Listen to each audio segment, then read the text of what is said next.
Ang muling pagbabalik ni Chrollo at ang nararamdaman niyang galit kay Hisoka matapos nga nitong patayin si Shalnark at si Kurtopi at ang isa sa pinakamasamang mangyari sa lahat, napakadaling natututunan ni Prince Serednik ang gumamit ng Nen. One of the worst situations na pwedeng mangyari na naging posible nang dahil sa ang taong ito ay isang genius. What is up you guys? It is the Updated Weeb at nagbabalik na naman tayo para sa panibagong Hunter x Hunter video. Huwag niyo muna kalimutan mag-iwan ng like, mag-subscribe at i-ring na din ang bell button. Also, don't forget na i-follow na din ang ating official Facebook page at ang ating official TikTok account. Huwag na nating patagalin pa guys. Let's go! Sa pagsisimula ng chapter ay na-confirm at nasabi dito na 4 na oras pa lamang nakakaraan magmula nang mag-depart ang Black Whale. Meaning sa loob ng almost 10 chapters na napakadami nang nangyari, 4 na oras pa lang pala ang nakakalipas magmula nang umalis ang kanilang sinasakyan papunta sa Dark Continent. Sa pinakaunang scene ay makakarating tayo sa residence ng ika-13th Prince na si Marayam. Dito ay makikita natin na magkasama ngayon si Bisky at itong si Hanzo sa kadahilan ng kahit nga itong si Hanzo ay dapat naka-assign kay 12th Prince na si Momose dahil sa kagahamanan ng kanilang nanay at dahil nga sa mas paborito niya itong si Marayam. Nakita natin sa previous chapter na pinalipat at kinuha niya ang karamihan sa mga guards nitong si Momose para itong si Marayam na lamang bantayan. Nang dahil doon magkasama ngayon itong si Bisky at si Hanzo na dito ay sinasabi nitong si Hanzo na nakikita din daw ba nitong si Bisky ang nakikita niya. Na of course, pareho silang gumagamit ng Nen, pareho nilang nakikita ang Nen Beast ni Prince Marayam, isang napakalaking asul na dragon. Nabanggit dito nitong si Hanzo na formerly o para bang nitong mga nakaraan lamang na oras ay hindi pa daw ito ganito kalaki. But as of now, napakalaki na daw nito in terms of size and actually guys nakita na natin to sa previous chapter nang mangyari ang paglabas ng napakadaming parid ng Nen Beast sa loob ng residency ni Prince Wobble. Nakita natin to doon and hindi nga to ganun kalaki na para bang habang tumatagal ay lumalaki pa at nag-grow pa to o nagde-develop papunta sa kanyang mature na form. Dito din ay nabanggit nitong si Hanzo at ni Bisky na para bang habang tinitingnan nila ang Nen Beast na ito ay napapansin din ito na nakatingin sila kaya minamatyagan din sila nito at binabantayan. Makakarating naman tayo sa sumunod na scenes dito naman sa residency nitong si Prince Momose, ang ika-12th Prince. Makikita natin dito na ang 6 na mga guards na hindi naman talaga actually mga personal guards na hinire nila tulad ni Kurapik at ni Bill. Ito ay ang mga guards na tulad ng nakita natin sa previous chapter na ipinadala or pinrovide ng iba pang mga higher ranking queens para mag-act as surveillance sa mga nakababata pang mga prinsipe. Isa na dito si Vic, ang isa sa mga personal bodyguards ni Prince Benjamin, si Mi Paper na ipinadala ng second queen na si Duazul, si Blanche na ipinadala naman ng third queen na si Tang Zhaoli, si Larok na ipinadala ng fourth queen na si Catrono, si Toph D na ipinadala ng fifth queen na si Swinko Swinko at si Nagnum na ipinadala ng sixth queen na si Seiko. Napakatindi ng sitwasyon ngayon nitong si Momose, gayong maging ang mga bodyguards nga na dapat ay protektahan siya, pinagtatangkaan pa ang kanyang buhay at kung papatayin nga daw siya ngayon ng mga ito, napakadali nilang magagawa yon ng walang kahirap-hirap nang dahil nga sa natutulog ito at napaka-defenseless. Dito din ay nabanggit na kailangan nilang gawin yun ng napaka-smoothly, ng napakalinis. Dahil kapag nahuli daw sila ng Royal Army at napatunayan na sila ang pumatay sa prinsipe, hindi lamang silang paparusahan, maging ang kanilang mga pamilya i-execute at papatayin din. But at the very same time, kailangan din nilang makahanap ng parabang proof o ng parabang ebidensya na nagawa talaga nilang ma-assassinate ito at maipresent yon sa kanilang kliyente para maibigay sa kanila ang kung anumang kapalit ng ginagawa nilang misyon. At iyon ay ang isang key position sa susunod na monarchy. Meaning, kapag nanalo na ang susunod na magiging hari, magkakaroon sila ng isang napaka-significant na posisyon na kapalit ng ginawa nilang pagpatay sa ibang mga prinsipe. Kaya naman kahit napakaganda na ng pagkakataon, hindi pa rin nila basta-basta mapatay itong si Momose dahil kakailanganin nila ng isang perfect crime at ng exposure ng truth. Pero siguro guys, hindi marunong gumamit ng Nen ang mga ipinadalang bodyguards na ito ni Benjamin at ng mga nakatatanda or higher ranking na mga reyna dahil inaakala nila na napaka-vulnerable ngayon ni Momose. Pero actually, gising na gising at binabantayan talaga siya ng kanyang Nen Beast. Switching of scenes naman, makikita natin itong si Prince Fugetsu na ang 11th na prince na talagang nalulungkot at napakalumbay nang dahil na nga sa tinitingnan niya ang picture nila nitong si Capcho dahil napaka-close nila and it seems talagang meron silang magandang samahan. Siguro nagulat itong si Fugetsu nang dahil na nga sa pinagbabantaan ni Kakcho ang kanyang buhay matapos nga nilang magsama sa passage bago maunang umuwi itong si Kakcho. Hindi pa rin makapaniwala itong si Fugetsu na para bang pinagbantaan ng kanyang buhay at para bang binablackmail pa siya para tulungang patayin ang iba pang mga prinsipe. Habang sa labas naman ng kanyang bedroom ay nakabantay ang kanyang mga bodyguards na itong si Ryoji at si Bachaem na mga individual na parehong nirecruit ni Queen Seiko. Dito pa nga ay sinabi nitong si Bachaem dito kay Ryoji na wag daw siya masyadong magbanat ng buto. Kailangan pa daw nilang magpalit or magkaroon ng change in shifts o para bang magkaroon ng schedule sa pagbabantay dito kay Prince Fugetsu dahil alam nila at aware na aware sila na silang dalawa lamang ang totoong nagbabantay at ang totoong magpoprotekta kay Fugetsu dahil alam naman natin na napakadaming magulong sistema dito na maging ang ibang mga bodyguards ay hindi talaga sila balak protektahan kung hindi mga espiya o mga surveillance agents lamang na ipinadala ng higher ranking queens. Huwag din kayong malilito guys kahit pa nabanggit dito na itong dalawang ito ay ipinadala ni Queen Seiko. Si Queen Seiko ay ang mismong nanay ni Fugetsu at ni Kakcho. Kaya naman we can consider na ang dalawang ito ay talagang ang priority ay ang safety ni Prince Fugetsu. Then switching of scenes naman ay makakarating na tayo sa kanyang kapatid na itong si Prince Kakcho, ang ikasampung prinsipe.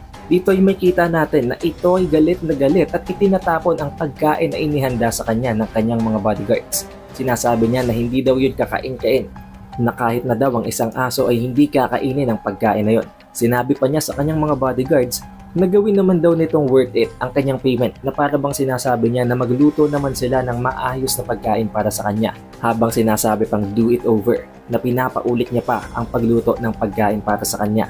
Dito ay makita natin na oo kahit na medyo napipiko na ang kanyang mga bodyguards, ang kanyang mga maid ay sumusunod pa rin ito. Pero iba ang nakikita at nararamdaman at naririnig nitong si Melody dahil alam naman natin na napakadaling basahin ang emosyon para sa individual na to.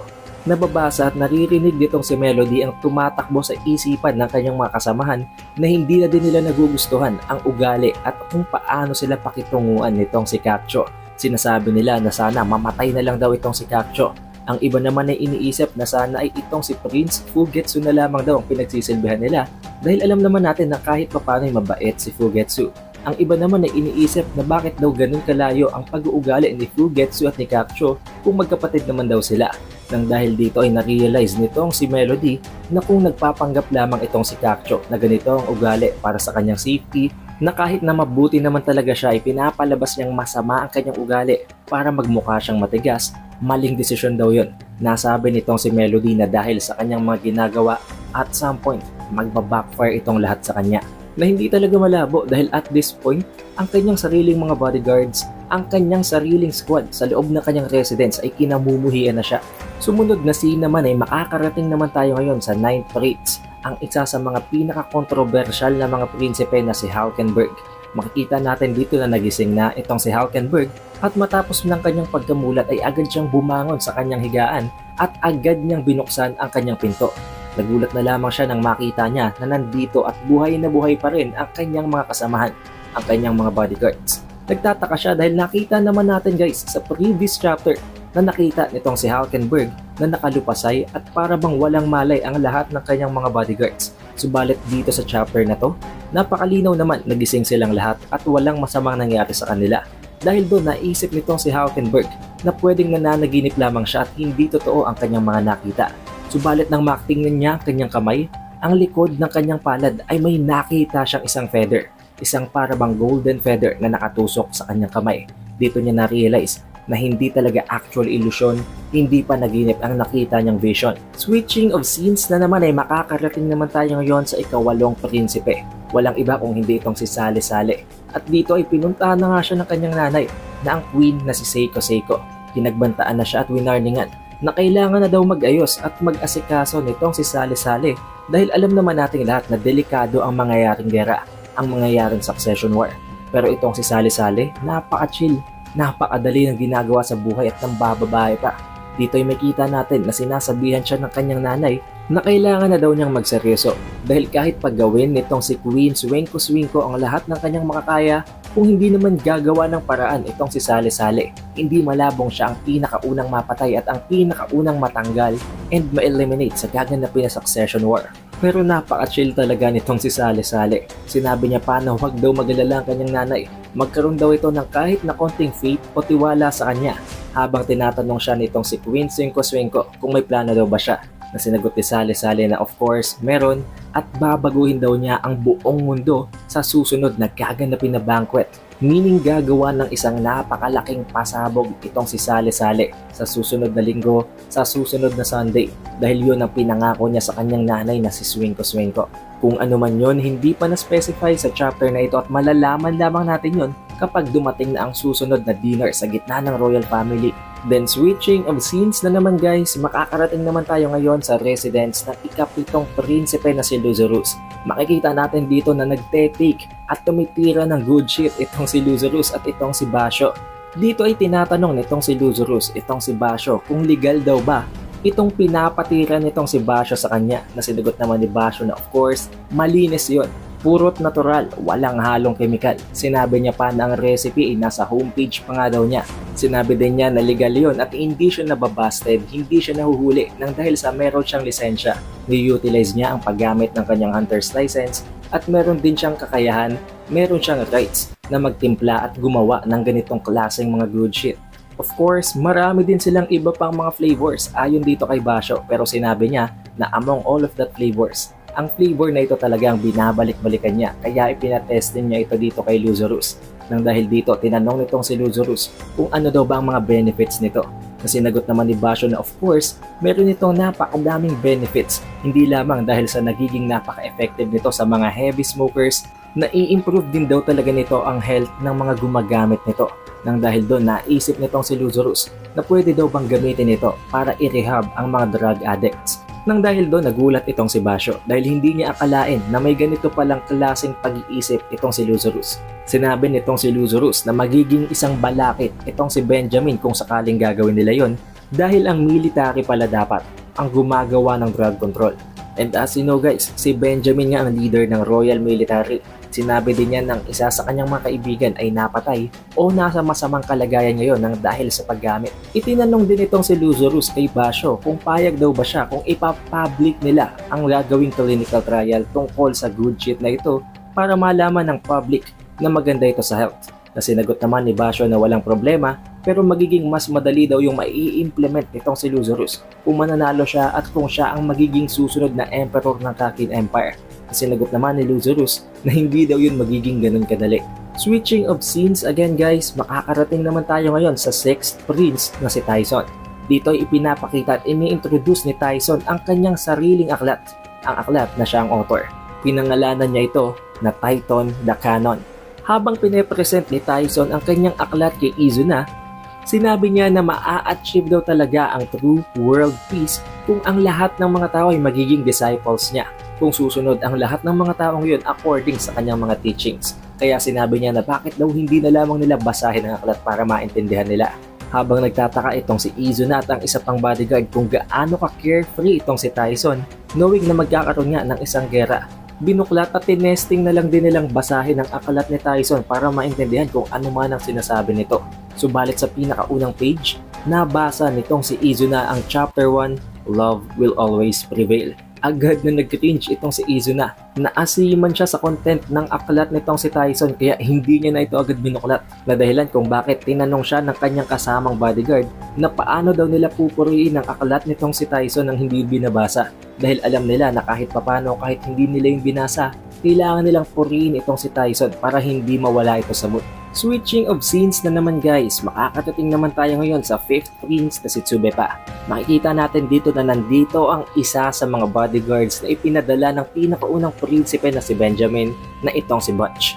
Dito ay binabantayan talaga niya at tinututukan niya itong si Tsubepa. Pero dito din ay tumawag na itong si Maor sa residence nila Prince Wobble at dito ay kinonfirm na nila Kurapika or nitong si Bill na okay na daw, na-resolve na ang lahat ng problema, wala nang kahit na anong balakid, pwede na nilang ituloy ang truce, pwede na silang magpalitan ng impormasyon. Kaya naman agad na nagpaalam itong si Maor dito kay Tsubepa na pupunta na nga siya sa residence nila Prince Wobble para magkaroon ng brainstorming kay Kurapika para magpalitan na sila ng datas and information. Dito ay nabanggit pa nga nitong si Tsubepa kay Maor na for sure hindi aaminin, hindi sasabihin ni Kurapika ang lahat ng impormasyon dito kay Mahor. Kaya sinabi niya kay Mahor na si Mahor na ang bahalang magawa ng interview questions ng lahat ng mga pwedeng gamitin nilang interrogation questions para mapiga ang lahat ng impormasyon kay Kurapika. Itong si Butch naman ay tinawagan ni Bobby Mayna habang sinasabi na okay na, nakapasok na daw siya sa loob ng residence nila Prince Wobble. At ito namang si Tsube pa, napaka mapagmatsyag din, iniisip niya na magiging isang napakalaking obstacle, magiging isang napakalaking balakid, magiging sagabal ang mga bodyguards na ipinrovide ng mga higher ranking queens, kaya kailangan niyang makahanap ng paraan para i-dispatch ang mga yon. Pero unang-una sa lahat, kailangan niya munang gawa ng paraan para ma-dispatch siya itong si Butch. Then here goes. Alam kong ito ang pinakaiintay nyo guys, ang isa sa binanggit kong headlines kanina. Makakarating tayo ngayon sa residence ng ika-4 na prinsipe na si Serednik. Dito ay tinuturuan na nga siya nitong si Teta kung paano gumamit ng nen. Sinabi ni Teta kay Serednik na ilagay daw niya ang kanyang dalawang kamay sa kanyang harapan at imaginin na may lumulutang na bola sa gitna ng kanyang dalawang kamay. Kailangan daw itong gawin nitong si Serednik 10 minutes at 3 times a day sa loob ng 10 araw or maybe within a week baka magawa niyang makapag-manifest ng aura. Subalit sinabi nitong si Serednik na nararamdaman niya na may nabubuo ng aura sa kanyang mga kamay. Nang dahil dito sinabihan siya ni Teta na alam daw niya na napaka-impatient at gustong-gusto na talagang matutunan nitong si Serednik ang gumamit ng nen pero hindi nila pwedeng i-escape ang proseso. Kailangan daw talagang pagdaanan ni Serednik ang mga steps na yon para magawa ang kanyang inuutos. Subalit dito ay nagulat na lamang itong si Teta nang totoo pala ang sinasabi nitong si Serednik. Pinakita niya pa talaga kay Teta ang paggamit ng kanyang nen. Una, inilagay niya ito sa kanyang kanang kamay, inilipat niya ito sa kanyang kaliwang kamay at hindi nagtagal inilagay niya pa yun sa kanyang hintuturo. Napakabilis natuto nitong si Serednik. And honestly guys, wala talagang actual pang mga steps na pinagawa sa kanya itong si Teta. Sinabi lang ni Teta na isipin at i-imagine niya ang pag-appear ng floating ball na yon, pero pinaglaruan niya na agad ang ginapagawa nitong si Teta. Gulat na gulat itong si Teta at hindi siya makapaniwala, pero dito ay na-realize din niya na nagawa at na-pull off yun ni Serednik nang dahil sa ang taong ito ay isang literal na genius, isang masamang bagay para sa kanilang lahat.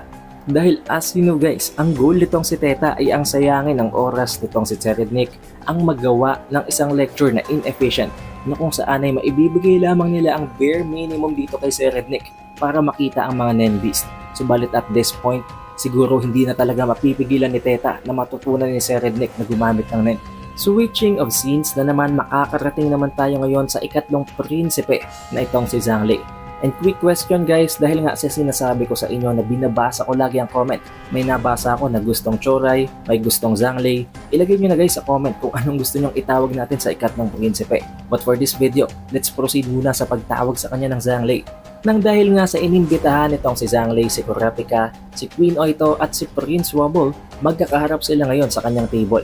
Subalit matapos nilang mag-exchange ng information, ay dito ay tinanong agad nitong si Zhang Lei, itong si Kurapika, kung may ibang bagay pa daw ba silang kailangang asikasuhin dahil alam naman niya and aware siya na tatlo silang sabay-sabay na nakipag-usap kay Kurapika. Kaya naman meron daw ba siyang kailangang asikasuhin sa dalawa pang prinsipe na yon, kay Tsube pa or kay Benjamin. Nasinagot naman ni Kurapika na although ayaw pa sana niyang tapusin ang exchange of information sa gitna nila ni Zhang Lei, it seems kailangan niya nang bumalik.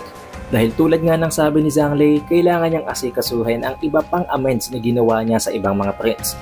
At nabanggit din dito nitong si Zhang Lei na narinig daw niya na ang karamihan sa mga bodyguards ni Prince Wobble ay na-take out ng dahil sa Nen Beast attack.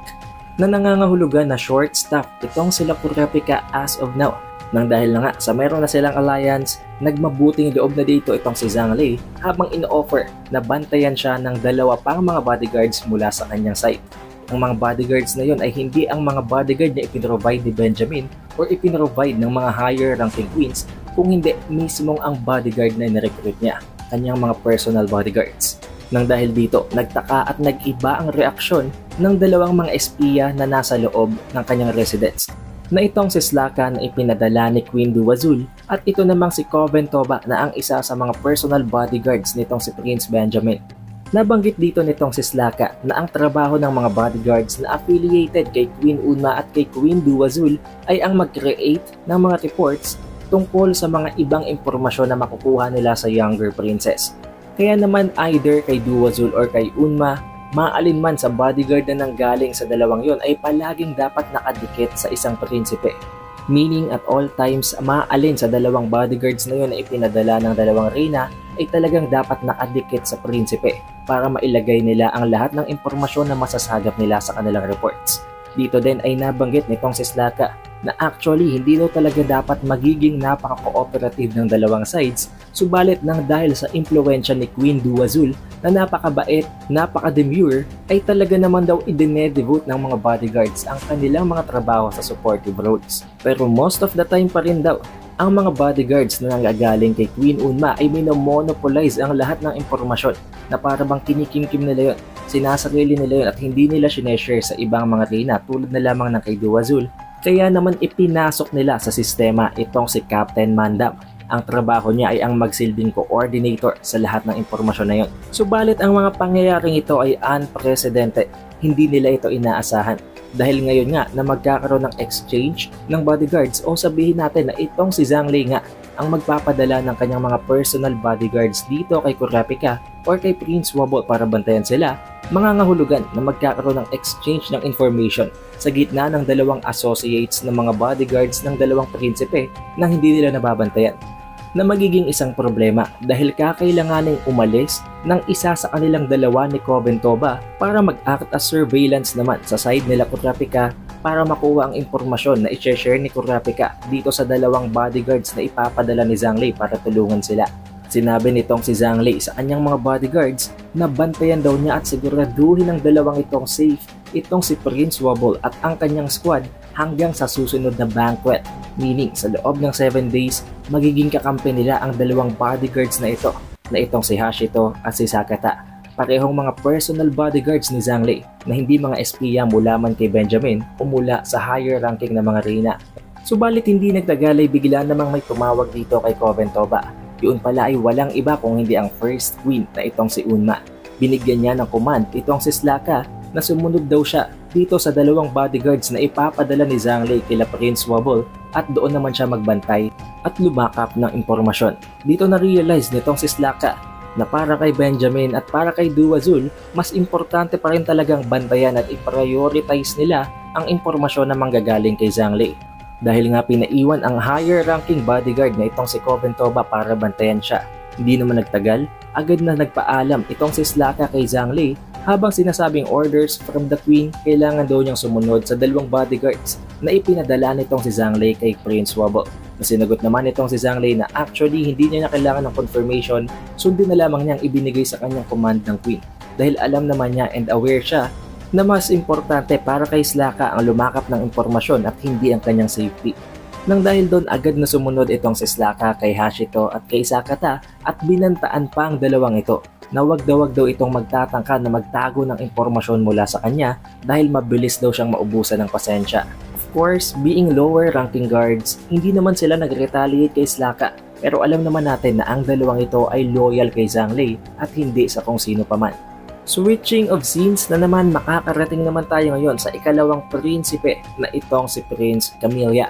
Dito ay makita natin na nagkakaroon ng dinner sa gitna nilang dalawa ng kanyang nanay na itong si Queen Duazul habang sinasabi nitong si Camilla at inuutusan ng kanyang nanay na bumili ng mga winter collection na kanyang napakatagal lang inaasam. Napakarami pa ng request niya kay Queen Duazul habang itong si Queen Duazul naman ay nagsasang-ayon na lamang.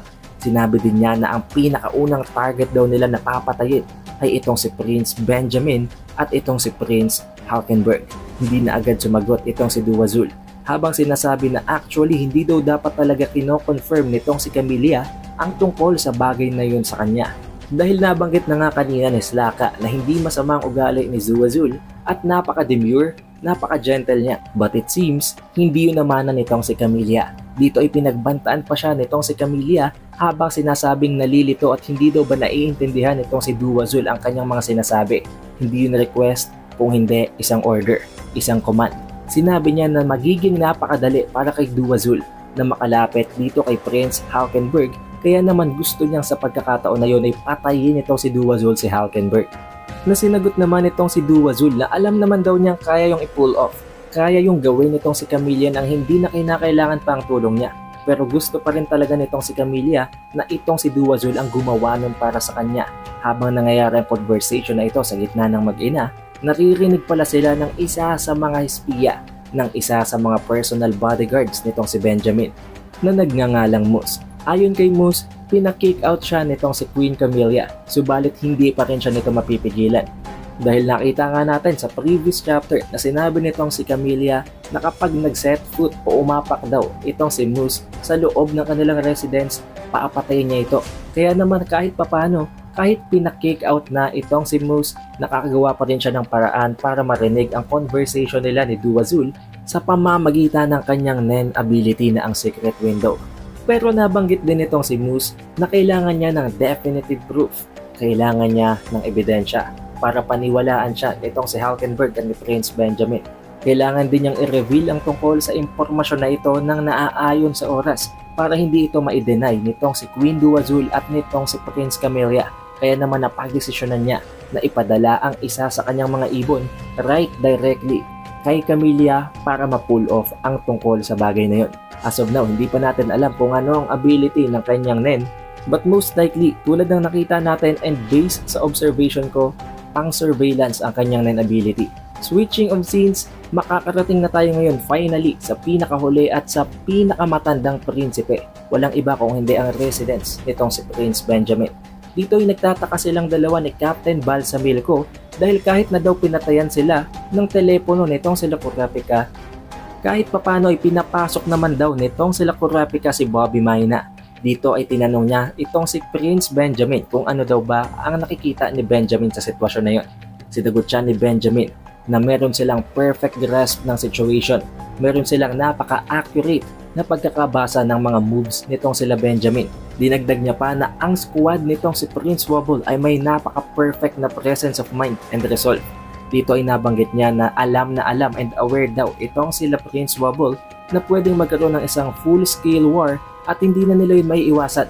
Kaya kahit papano, hindi na sila gumagawa ng kahit na anong rason para mas painitin pa ang mangyayaring laban para hindi ito mamadali. Without knowing na ang rason para ma-pull off ang lahat ng decision making na yon ay walang iba kung hindi ang isang simpleng maid lamang na si Shimano. Iniisip din dito nitong sila Benjamin na baka iniisip daw nila Kurapika na pinapasok nila si Bobby Mayna dahil inaakala nila na kaya nilang isa-isahin na patayin ang lahat ng mga bodyguards na ipapadala nitong sila Benjamin. Na sinagot naman nitong si Captain Balsamilco na tama lang daw yun, okay lang na isipin nila yun dahil hindi sila magtatagumpay. Merong counteractive na style itong si Bobby Mayna kaya hindi nila mapapatay si Bobby Mayna ng ganun kadali. Pero ang magiging pinaka-priority daw nila ay ang i-figure out kung ano ang 9 abilities nitong sila Kurapika para ma-counter nila ito para magawa na nila ang susunod nilang strategy. Nang dahil doon, ipapasok na nila ang susunod na assassin. Ang isa sa mga bodyguards pa rin nitong si Prince Benjamin na ito namang si Furico. Magbabalik naman tayo ngayon sa residence nitong sila Kurapika. Makikita natin dito na tinatawagan na nga ni Bill itong si Kurapika dahil pabalik na sila.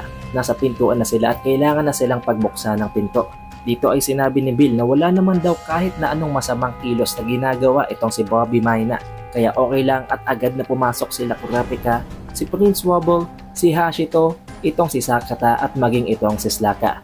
Dito ay agad na nagulat itong si Slaka nang makita niya itong si Bobby Mayna. Agad siyang nagpakilala habang sinasabing isa siya sa mga bodyguards na ipinadala ni Queen Dua Zul at sinabi naman itong si Bobby Mayna na nanggaling siya kay Prince Benjamin.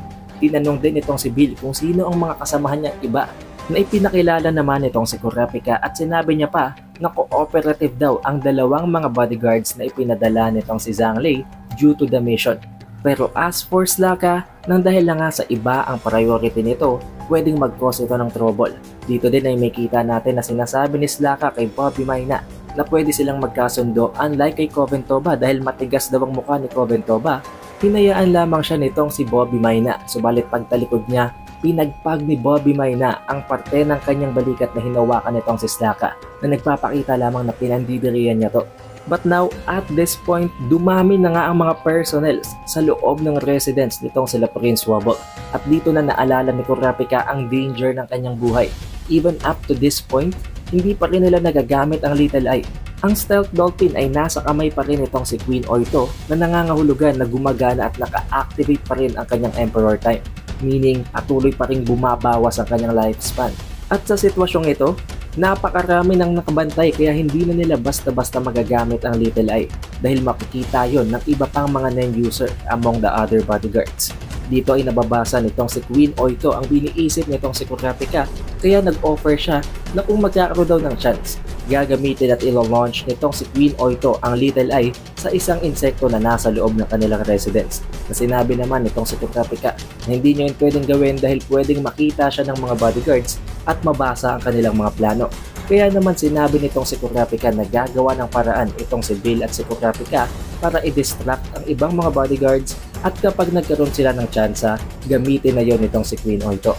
Dito na na-realize nitong si Kurapika na naging pabaya siya na neglect niya ang mga kondisyon ng paggamit ng kanyang abilities at dito niya lamang na-realize kung gaano kadindi at kung gaano ka-dangerous ang kanyang abilidad na yon. Na although oo napigilan nila si Vincent, subalit even up to this point, patuloy pa rin ang pag-diminish ng kanyang lifespan. At sa sumunod na panel, for the very last scene, ang isa sa pinaka-iintay nyo guys, pasisilipin tayo ngayon sa levels 3, 4, and 5 na ang public levels. Ang mga level na na-occupy ng mga normal na mga tao, ng mga normal na mga citizens. Napakasikip at napakagulo dito. Makikita natin dito na may ipis na naglalakad at may kung sino mang tao ang napakatinding inapakan at dinurog ang ipis na yon. Nang dahil doon, kinausap siya ng taong nasa harap niya at sinabihan siya na napakatindi naman daw ng kanyang itsura. Napaka-terrible ng emosyon sa kanyang mukha. Almost as if handa at pinagpaplanuhan daw nitong patayin ng isang tao, ang isang certain someone. At alam naman natin ang dahilan kung bakit ganito na lamang ang itsura nitong si Chrollo. Alam natin kung ano nangyari kay Shalnark at kay Cortopi. Nabanggit pa nga ng taong kaharap niya na alam niya na mabigat ang pinagdaraanan nitong si Chrollo. Subalit ngayong nakasakay na daw sila sa Black Whale, ngayong papunta na sila sa Dark Continent. Kalimutan niya na ang tungkol sa lahat ng kanyang pinagdaanan dahil magkakaroon na sila ng panibagong buhay. Na sinagot naman nitong si Chrollo na magiging mahirap yon dahil ang lahat ng mga ties are meant to be severed, not forgotten. Na para bang sa Tagalog, ang lahat ng mga koneksyon ay kailangang putulin at hindi kalimutan. Subalit kailangan na nating antayin bukas guys ang susunod na chapter para makita natin kung ano ang mangyayari sa susunod na kabanata. Para ma-notify ka pag release natin ang susunod na chapter na yon, huwag mo na kalimutang mag-iwan ng like, mag-subscribe at i-ring mo na din ang bell button para automatic notified ka agad. Di mo na kailangang magbantay sa channel natin constantly.